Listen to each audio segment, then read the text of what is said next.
नमस्कार दोस्तों, स्वागत है आपका मेरे चैनल हिंदी गुरु में।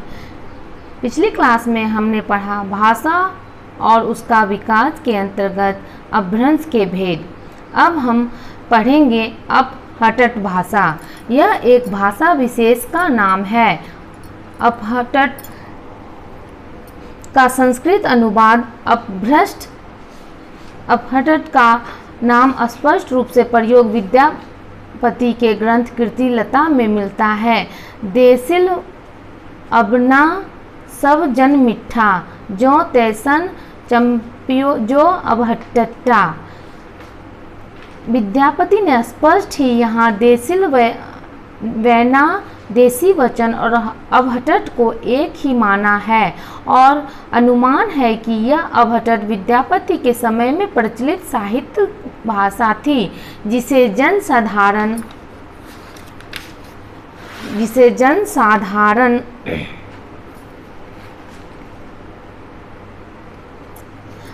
आसानी से समझ सकते थे। यह अपभ्रंश से भिन्न थी या यह अपभ्रंश का ही दूसरा नाम है। इस विषय में विद्वानों में मतभेद है। कुछ लोग इसे वर्तमान भारतीय आर्य भाषा का रूप मानते हैं, अन्य इसे अपभ्रंश ही मानते हैं। अपहटट अपभ्रंश की आधुनिक भाषाओं के बीच की कड़ी है। यह कहना अधिक उचित होगा कि अपहटट अपभ्रंश और आधुनिक भाषाओं की संधिकालीन भाषा है। संधिकालीन अपभ्रंश या अपहटट भाषा का समय मोटे रूप से 1900 से 1100 से कुछ बाद तक का है। यूँ साहित्य में इसका प्रयोग 14वीं सदी तक होता रहा है। विद्यापति कीर्तिलता इसका प्रमाण है। अपहटट के अन्य कुछ प्रमुख ग्रंथ संदेश रासक, उक्ति व्यक्ति प्रकरण तथा वर्ण रत्नाकर और कीर्तिलता है।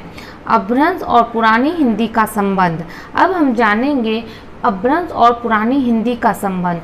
ज्यों-ज्यों काव्य भाषा देव भाषा की ओर अधिक प्रवृत्त होती गई, त्यों-त्यों तत्सम संस्कृत शब्द रखने में संकोच घटता गया। सार रंगधर के पदों और विद्यापति के ग्रंथ कीर्तिलता में इसका प्रमाण मिलता है। अपभ्रंश भाषाओं से आधुनिक भारतीय भाषाओं का उदय हुआ। अपभ्रंश और आधुनिक भारतीय भाषाओं के उदय के बीच एक ऐसी भाषा का प्रयोग हो रहा था जब अपभ्रंश क्रमशः आधुनिक भाषाओं का रूप ग्रहण करने लगी थी। भाषा का यह रूप अपहटट कहलाया। चंद्र के पृथ्वीरासों में भाषा के इस रूप से पहले पहल दर्शन होता है। पुस्तक जलहन हत्य जय चली गंजन निप कज विद्यापति की कीर्तिलता में इसके अंतिम दर्शन होते हैं। विद्यापति ने इसको देसिल अबना कहा है। अतः अपहटट को हम खड़ी बोली हिंदी का पूर्ण रूप कह सकते हैं। देखिए, भाषा के विकास में ये बातें महत्वपूर्ण हो जाती हैं। कहने का तात्पर्य है कि हिंदी भाषा और उसका विकास जो हमने आप लोगों के लिए स्टार्ट किया है, ये बहुत ही महत्वपूर्ण चैप्टर है। किसी भी क्लास के लिए यह आवश्यक होता है। जैसे कि आप ग्रेजुएशन कर रहे हैं या पीजी कर रहे हैं, उसमें ये अनिवार्य रूप से विषय पत्र होते हैं। अनिवार्य रूप से हिंदी भाषा और उसका विकास, मतलब कि विकास कैसे हुआ, हिंदी भाषा कब किस रूप में था, उसका रूप किस तरह से बदला, और वो जब इस परिस्थिति में या इस समय जिस परिस्थिति में है वो किस तरह से पहुंचा। तो पहले हमने पढ़ा अपभ्रंश के भेद, अपहटट के बारे में, भाषा कैसे कैसे आगे बढ़ी, यहाँ पे हम वही जान रहे हैं। अपभ्रंश के बारे में पढ़ा कि अपभ्रंश और पुरानी हिंदी का संबंध, दोनों के संबंध के बारे में जाना। अपभ्रंश अपहटट सहित दोनों, मतलब कहने का मतलब है अपभ्रंश और पुरानी हिंदी का क्या संबंध था। जो का भाषा देव भाषा की ओर अधिक प्रवृत्ति हुई, मतलब देव भाषा कहने का मतलब संस्कृत भाषा है। त्यों त्यों तत्सम संस्कृत सब रखने में संकोच घटता गया। तो हिंदी में संस्कृत का आना स्टार्ट हो गया तो लोग उससे संकोच करना कम कर दिए, जिसका उदाहरण कीर्तिलता में मिलता है। फिर इसी तरह अपभ्रंश भाषाओं में आधुनिक भारतीय भाषाओं का उदय हुआ। कहने का मतलब है कि अपभ्रंश जो हिंदी की प्राचीन भाषा है उसमें आधुनिक भाषाओं का उदय हुआ, उसमें मिलके आगे बढ़ने की कोशिश की गई। अपभ्रंश और आधुनिक भारतीय भाषाओं के उदय के बीच एक ऐसी भाषा का प्रयोग हो रहा था जब अपभ्रंश क्रमशः आधुनिक भाषाओं का रूप ग्रहण करने लगी। कहने का मतलब है कि अपभ्रंश जो हमारी पुरानी हिंदी थी वो क्या हो गई, आधुनिक भाषाओं को ग्रहण करने लगी। भाषा का यह रूप अपहटट कहलाया। चंद्र के पृथ्वीराज रासों में भाषा के इस रूप के पहले पहल दर्शन होते हैं। पुस्तक का जिसमें उसका उदाहरण मिला है वो कीर्तिलता है, जो विद्यापति द्वारा रचित है। कहने का मतलब है कि हमारी भाषा हिंदी अपभ्रंश से बढ़ते बढ़ते आधुनिक भाषाओं को लेते हुए आगे बढ़ते चली गई। काव्य भाषा के रूप में अवधी का उदय। अब यहाँ पे काव्य भाषा के रूप में अवधी भाषा का उदय को जानेंगे। अन्य आधुनिक भारतीय भाषाओं की भांति अवधी भाषा का भी आविर्भाव काल ईस्वी सन की 10वीं शताब्दी माना जा सकता है, परंतु अवधी में रचित साहित्यिक रूप के सर्वप्रथम दर्शन आख्यान कवियों की प्रेम गाथा में होते हैं। इन कवियों ने अर्धमागधी प्राकृतिक से विकसित रूप में अवधी भाषा को अपने साहित्य निर्माण का साधन बनाया। प्रेम आख्यानक परस्पर में सर्वप्रथम उपलब्ध ग्रंथ हैं लक्ष्मण सेन पद्मावती। इसके लेखक का नाम दासो है और रचनाकार ईस्वी सन 1516 है। इन प्रेमाख्यान कवियों में मलिक मोहम्मद जायसी प्रमुख हैं। उन्होंने अवधी का सरल और साधारण रूप अपनाया। वह पूर्वी अवधी और उनमें अवधी का स्वाभाविक मिठास है। पद्मावत में संस्कृत के तत्सम शब्दों का प्रयोग नहीं के बराबर हुआ है। कहने का मतलब है कि जिस समय जिस भाषा का प्रयोग हिंदी रचनाकारों ने की है उस तरह से भाषा का विकास हुआ है। यहाँ पे अवधी भाषा का जब विकास हुआ तो पहले प्रेमाख्यान काव्यों के द्वारा हुआ, जिसकी में महत्वपूर्ण कौन है, जायसी की रचना पद्मावत है। प्रेम काव्य धारा के अतिरिक्त अब आगे चलते हैं, हम लोग देखते हैं आगे क्या लिखा गया है। प्रेम धारा काव्य के अतिरिक्त इसका प्रयोग राम साहित्य में गोस्वामी तुलसीदास ने किया। प्रेम धारा जब स्टार्ट हुआ उसके बाद किन्होंने किया, सबसे पहले रामचरितमानस की रचना तुलसीदास ने की। उनकी सर्वोत्तम कृति रामचरितमानस रचना अवधी में हुई। तुलसीदास की सबसे महत्वपूर्ण रचना अवधी भाषा में हुई रामचरितमानस की रचना पश्चिमी अवधी में हुई है, जो एकदम खड़ी बोली के निकट है।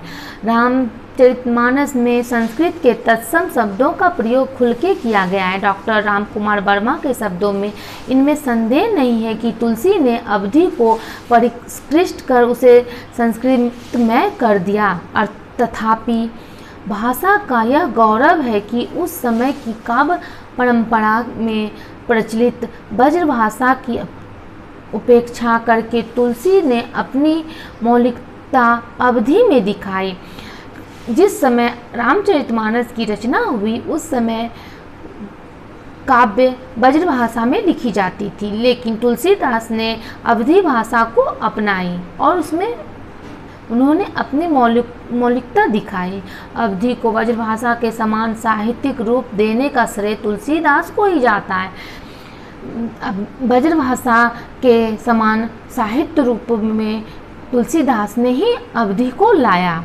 तुलसीदास द्वारा रचित यह अवधी कविता संसार के साहित्य में अपना सफलतापूर्ण महत्व सदैव रख सकेगी।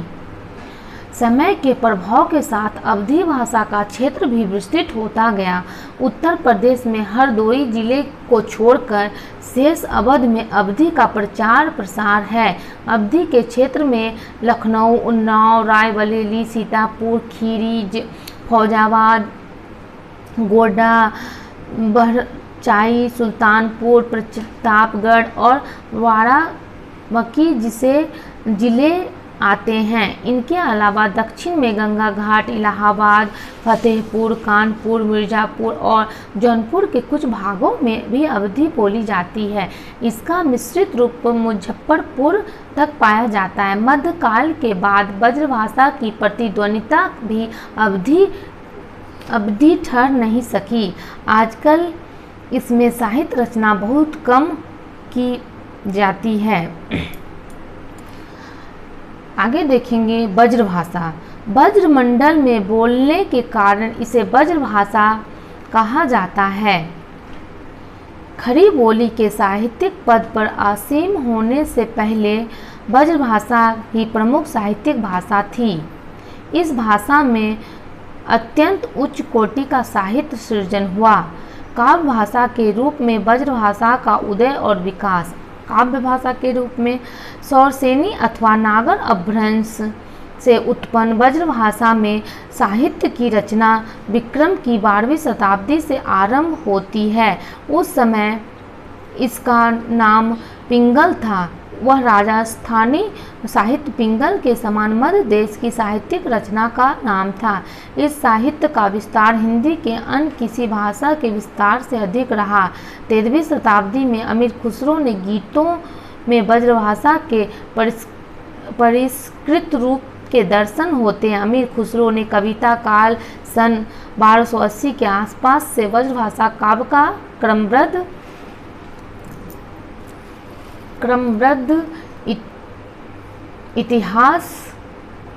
इतिहास उपलब्ध होते हैं। इसके बाद 16वीं शताब्दी में कृष्ण भक्ति का आश्रय पद्माकर ब्रजभाषा काव्य ने बहुत उन्नति की। सूरदास, नंदन आदि अष्टाप के कवि, सेनापति, बिहारी, मतीराम आदि रीतिकाल के अन्य समस्त कवियों ने इस साहित्य की श्री वृद्धि की है। आधुनिक काल में भारतेंदु ने खड़ी बोली का उद्धार करते हुए भी काव्य की भाषा ब्रजभाषा रखी। बाद में खड़ी बोली काव्य की भाषा के रूप में स्वीकार कर लिया गया। ब्रजभाषा किसी सीमा तक पीछे पड़ गई, परंतु उसमें साहित्य रचना पद और गद्य दोनों आज तक हो रहे हैं। 16वीं शताब्दी में इसको वल्लभ संप्रदाय के वार्ता साहित्य में ब्रजभाषा गद्य का श्रेष्ठ रूप मिलता है। 252 वैष्णव की वार्ता और 84 वैष्णव की वार्ता ब्रजभाषा गद्य के श्रेष्ठ उदाहरण हैं। उनके बाद भी ब्रजभाषा में गद्य की रचनाएं प्रस्तुत की जाती रही। यह क्रम आज तक चला आता है। राजस्थान ब्रजभाषा अकादमी जयपुर के प्रयत्न ब्रजभाषा के साहित्य के विकास में महत्वपूर्ण योगदान कर रहे हैं। अखिल भारतीय ब्रज साहित्य मंडल से भी ब्रजभाषा गद्य के कुछ ग्रंथ प्रकाशित हुए हैं। तो हम यहाँ पे हिंदी भाषा का विकास पढ़ रहे हैं, जिसको अब अगली कक्षा में देखेंगे। आप लोग के अंदर अगर कोई क्वेश्चन है, जानने की इच्छा है, तो आप हमें कमेंट कर सकते हैं। तब तक के लिए धन्यवाद।